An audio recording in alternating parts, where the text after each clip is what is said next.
Hello and welcome to a very special edition of the NRLW Weekly podcast. We are just a couple of sleeps out from the first game of the Women's State of Origin series for 2025.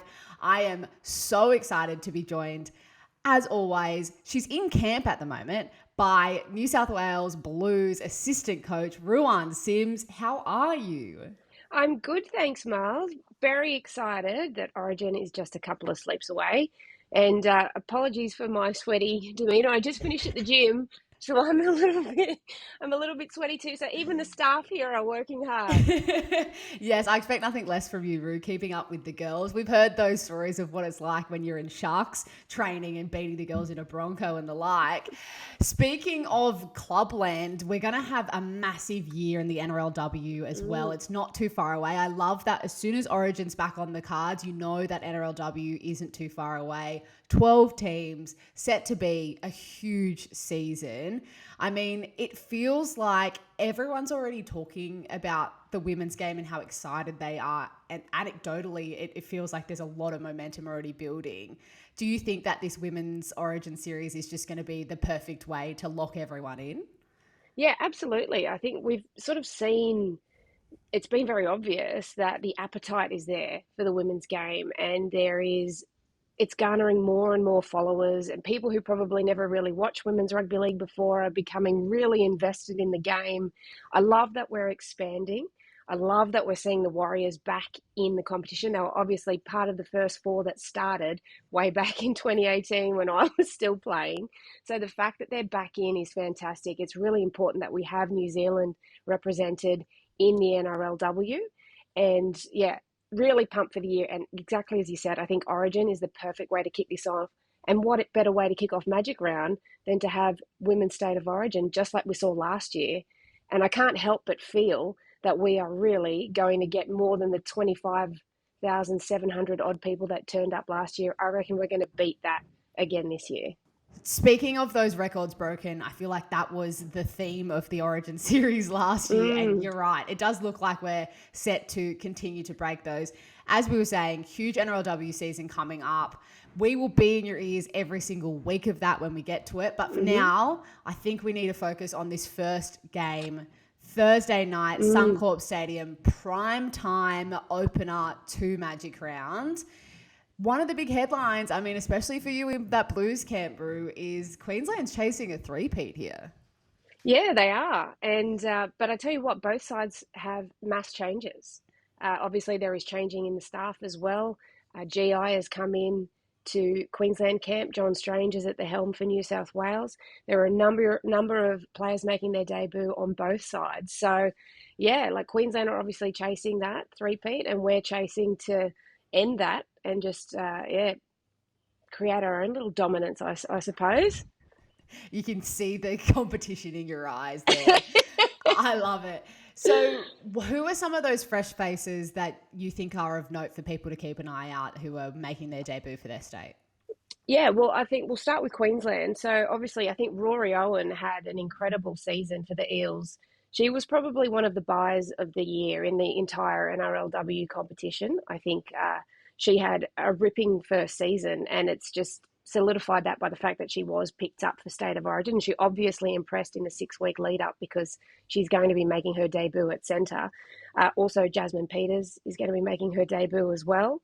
Um, I'm really interested to see whether or if there are any changes for Queensland in the lineup. Obviously, we'll know 24 hours out what that final lineup is going to look like for both states.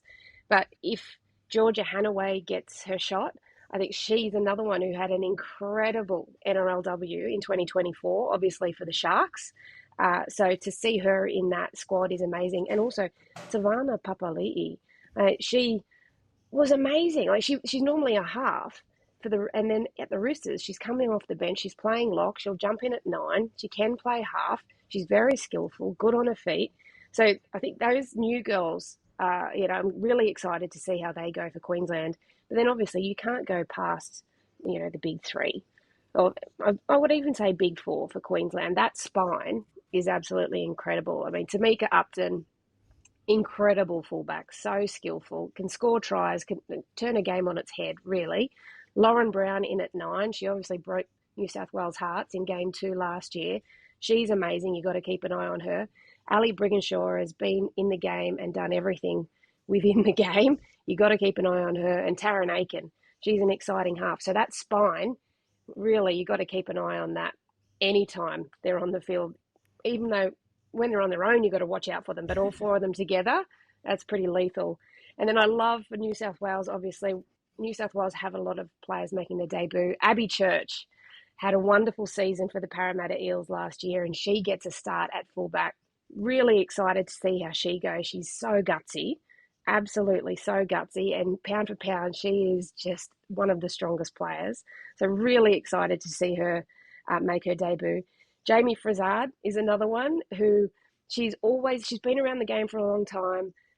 She actually debuted in country with me years ago as a very young player coming through, and she's getting her shot this year, and she is just competitive. She's competition personified. Excited to see how she goes. Also, Ellie Johnston is going to be making her debut. She was obviously around camp last year. She's got a great attitude. She's resilient. And we've had a couple of players who are, excitingly welcoming babies into their lives in Millie Elliott and Caitlin Johnston. And Ellie is going to be stepping up into that position, and she's looking forward to ripping in and having a good time. So I can't wait to see how she goes. And Jocelyn Kelleher, I mean, you can't help but look at the season that she had last year and how her kicking game just really was so good for the Roosters. So really excited to see those players make their debut and see how they go. But again, for New South Wales, the spine is looking incredible. Tiana Penatani into 6, Jessie Southwell at 7, Keely Davis at 9. Yeah, there are matchups across the park, and I could talk about it all day, but I don't want to eat up too much of our time. But yeah, they're ones that are really exciting. But obviously, a key for New South Wales is Olivia Kernick, the way she plays in the middle. She is going to be really hard to handle. Yeah, all those names you just listed, they are the superstars of our game. Many of them are Gillaroos representatives, and they all know each other's game so well, that's what makes the collision of the two kind of powerhouses so exciting, because they're quite evenly matched. I think someone asked me the other day, what do you think is going to happen? I'm like, I have no idea, because what's also really interesting is this year, for the first time, New South Wales it's their second year that you guys have done a lead-in camp over quite a few weeks. But Queensland did that too. So could you explain, what it's looked like, because there hasn't been any actual footy for the girls to be playing in the lead up to this first game? Yeah, so in a way, it's probably because there is no NRLW prior to Origin, this is the best way to do it. And I'm glad that both states are doing it this year, because you get a hold of your players, and it's like you do your own mini preseason leading up to Origin. So you have the players there for 6 weeks. They're in their strength and conditioning programs that you write. They're in your coaching systems and structures that you control, and they're just really immersed in it throughout that whole period. So I think there is a real benefit to both states that their players are just engaged in that for that period of time. Obviously, we would prefer to have NRLW before it. And I think we saw back, I don't remember what year it was, when we played down in Canberra, we actually had an NRLW season at the start of that year. Because of COVID the previous year, it got brought forward to the start of the next year. And that was one of the best Origin games that we've ever seen. I think there were 2 errors across the entire 70 minutes of football, because the girls had footy before it. So ideally, we would love to have NRLW at the start and then go into Origin and then finish off your NRLW, but this is the second best option. So that's sort of what it looks like. And then it just means that the coaches and their structures are all solidified over that 6-week period, and then you just have your week camp, and then you play on the Thursday night. And it is compressed this year. So it's not spread out. Last year, it was spread out and actually ate into NRLW preseason. So this year, we're having, obviously, kicking off Magic Round. Then there is, 4 or 5 days that we have off, and then we're back in camp. And then it's a week camp, and then we play, and then it's just rolling like that. So it's going to get over and done with a little bit quicker, but it just means that the players can get back to their NRLW clubs and, obviously be involved in their preseason. Yeah, I mean, it's been the discussion for a couple of years now of, is this the right position for women's state of origin to fall? And it's sort of like, I don't know if that's going to get answered until we sort of have a full length season for the NRLW. But I wonder, I mean, hearing the style of the camp and that constant like being around each other, that's going to be good for the culture too, right? Absolutely, and I think that's key when, especially when you're trying to build towards something, and it has to be a great product because the standard is so high already on what the product is, and we've got to continue to build on that and build on that. So I think, yeah, just having that ability to have a pre-season together and then just work towards the same goal for both states, I think is extremely beneficial. Now, I just want to talk about, the kind of coaching leadership in both sides. You mentioned that Queensland have Greg Inglis on board, one of the Maroons' greats. And I think I saw an article where Tani Norris was quoted as saying to one of the girls when she was asking for advice about something, oh, go and talk to GI about it. He's really being used as a mentor, which I think is really nice. And also sort of extends what we know as the Queensland legacy into being very inclusive of the women's game, which I know, I think all of us who love the women's game really appreciate. What is John Strange like in this representative level? He's so successful at NRLW level. He's been, doing it for a while now, but coming into Blues camp, what's he been like? Yeah, well, first, I just want to quickly touch on GI coming into Queensland. And the reason I want to is because in 2013, when the Gillaroos were getting ready to go over to England to compete in a World Cup, he came to the airport to see off the Gillaroos. So he hasn't just come in and said, oh, the women's game is blowing up, I want to be involved. Way back when, before NRLW was even considered as a possibility, he was there. He was there and he was putting his hand up to be involved. He was putting his personality and his strength and behind the women. And so I love the fact that he's now in Queensland. Or maybe I don't love the fact that he's in Queensland because he's so good, but I love the fact that he's involved in the women's game and that he's wanting to be involved at the Queensland level. But also he's heavily involved with the West Tigers women's team. So that's really exciting. And I love that he does that work in the women's space. And I think it's so beneficial. And, Strangey, very similar. Like, he has been around football for a very long time. He played, he has a son that plays, he has a daughter that plays, and he's coached from all levels, from juniors all the way through to the top.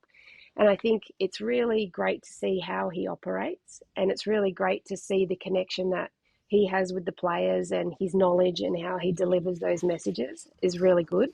And you can just tell that the players really appreciate it. They love his delivery.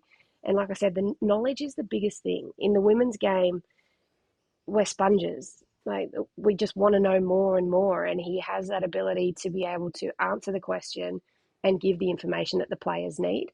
And so it's been so exciting to see that. And then obviously he's got a wicked little sense of humour too. So there's a time for work and there's a time for laughs. And I think he treads that line beautifully. Oh, the laughs are definitely important too. Okay, let's get into looking at what we expect the teams to look like on Thursday night. And I wonder if you could point out maybe two key matchups in both of these sides that we should be keeping an eye on. Well, I think for me, if you're going to have a look at key matchups, we're going to look at, as a whole, I'm going to say the two spines, because I can't pick and choose between them because they're all so influential on how the game is played. So I think we'll have a look at two spines. Obviously, Abby Church is making her debut. Tamika Upton has been there and done absolutely everything in the game. It's going to be so great to see because they're different styles of players. So it'll be great to see how they're utilised in each other's teams. The halves are going to be really exciting. Really, really exciting. Tiana Penatani, power, precision. She's got a great pass. Jessie Southwell, smart, wonderful kicking game. She's picking up so much, and I love how she's developed over this period. So that's going to be exciting to see how they work together. And then obviously you look at Ali Brigginshaw and Taryn Aiken, who've been working together for a very long time. They played together at the Broncos. They've played together at Origin. So seeing them come up against each other. And then obviously Lauren Brown and Keely Davis, two very, very smart hookers. So that is going to be really exciting for me to see how the two spines match up against each other. And then you look at the power of the outside backs too. It'll be great to see how the players making their debut handle some of the New South Wales players who've been there for a long time and done it, So, it's going to be really cool. So I'll keep it to that because I could go up. I could go on and on about the matchups all day, but I'll just say the spine is going to be really interesting to see how they go up against each other. Outside backs, how they handle each other's power. And, obviously up front is where it starts and finishes. So they're going to have to both packs are going to have to set the platform to allow their spines to really shine. Where do you think this game is won or lost? Because again, you're lining up those spines next to each other. It's anyone's game. They have such strong elements of their game, all of those individuals. Is what needs to, I don't know, be avoided or really focus on in order to win or, to avoid that loss? Look, the difference with Origin is that it comes down to moments. It comes down to moments and split-second decisions. And I can't tell you exactly where it's going to be won or lost because they are both so well matched. But it is going to come down to which team can hold their nerve the longest and make the right decisions for longer periods of time. Moments are when this game is going to be won or lost. And we saw, obviously, New South Wales game 1 last year. From the start, they took their moments and they just absolutely dominated. Game 2, Queensland took their moment. Lauren Brown, field goal, moment, stuff like that. So that's how much of a tightrope it is. It's going to come down to who owns those really big moments. And I can't tell you what they're going to look like because it's such a dynamic field that anything could happen. But whichever team jumps on it and pulls the trigger on their moments, that's who's going to win. You just gave me goosebumps, Rue. There's the clip. It's in the moment. Oh my gosh. Yes, You're so right. Wow. Okay. Look, you've got to get back into camp mode. So the last thing I want to ask you is for a couple of predictions. First try scorer, and maybe a scoreline guess or who was going to be the standout player come Thursday night. And look, you're totally allowed to be so biased. That's good because I am wearing blue as well. Look, for me, obviously, I'm saying the Blues are going to win. I'm going to say scoreline 22-8 to New South Wales at Suncorp, which I know is a very brave prediction. 22-8. And I think first try scorer, I'm going to go first try scorer, Tiana Penatani. There you go. As first try scorer. And player of the match, I'm going to go with Jessie Southwell, player of the match. Ooh, nice. Yeah. I cannot What about wait. you? What about you? Do you come on? Oh, gosh, I genuinely. And I've got my finger over the hang up button. Usually I have, even though I'm terrible at predicting these sorts of things, because I'm always just lead with my heart, not my head. I genuinely look at these lineups and I just don't know which way it's going to go. I'm really excited for the debutants. I think similar to, as you were saying, seeing someone like Abby Church there is really exciting. Just because, she's someone who, killed it last year. And then on the other side, Rory Owen, friend of the show. But then, just some of the mainstays at this level. I had a chat with Ali Brigginshaw for a piece that I wrote a week and a half ago, and she was telling me this story of how she used to be embarrassed to tell people that she'd played for her state. And now, she has all these kids who stop her and ask her for photos and stuff around Origin time and whatever.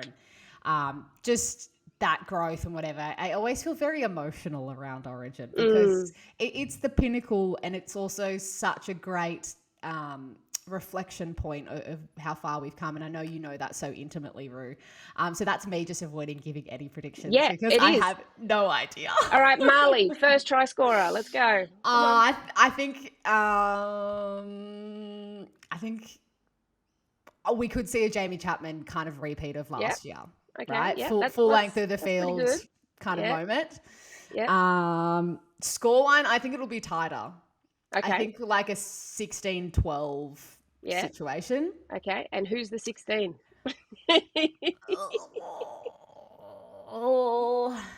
I won't hang up on you if you say no. I do think New South Wales is going to be hungrier. Okay. New South Wales? Think, yeah. Yep. And player of the match? Player of the match.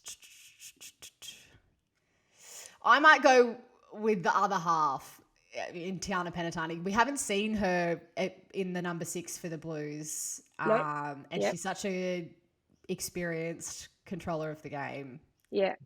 That's where I'm going. Nice. Hey, I got the answers out of it. Pleased it. Oh, amazing. Well, Rue, thank you so much for making the time whilst you're in there and you're in the zone. People, after the first game, we're going to keep doing these smaller versions of the pod to do a bit of a review. And like you were saying, it's such a tight turnaround in between games and stuff. But we know that people are hungry to hear, particularly someone like yourself, Rue, your perspective.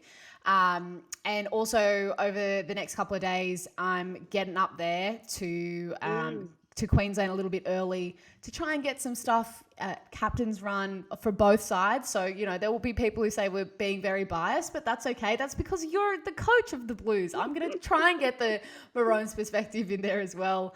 And other than that, one last thing maybe we should talk about, Rue, is there is a documentary coming out Wednesday night. Yes, there is. That captures sort of what we saw last year, right? Yeah. So, Breakthrough is coming out on Wednesday night, and it is a really good look into the history of Women's Rugby League and Women's Origin. And we're going all the way back. We're going back to Maggie Maloney, Nellie Doherty, and Molly Kane, and we're just traveling through that timeline just to see how far the women's game has come. Obviously, way, way back, in the early 1900s, these women just had an idea and they took it on, and they got an incredible amount of people to their game way back in the early 1900s. And then to see how far we've come and how long it actually took to get to 2018 when NRLW kicked off, and then just how much it's kicked on since then. So we're going to be doing a bit of a dive into that and getting a lot of different perspectives from a lot of incredible people within the game who have wonderful stories. And I think it'll open a lot of eyes, and I'm really looking forward to seeing the final product. It's the perfect pre-game pump up to watch Wednesday night on 9 and 9 now. And then, of course, Thursday, your one place to be for Women's Origin, 9 and 9 now. We are going to be covering it all, and we'll hopefully be throwing some shots to a very happy looking Rue in the coach's box. Well, no. So actually, I need to probably let you guys know that I won't be in the coach's box. Oh. I am the trainer. So I will be out on the field with the girls. So you will see me running around and barking. Yes. Yeah. Can we mic you up for that, please? No, we're not allowed to mic up. The big boss said no to that, but you will see me a lot. So, so that's going to be really, really exciting. But we'll still have that inner sanctum access to both coaches' boxes. Yeah. John Strange and Tani Norris will be giving their thoughts live during the game. I think it's a wonderful, like I said, inner sanctum experience. And we at 9 will continue to try and find really great ways to get the audience those inside looks.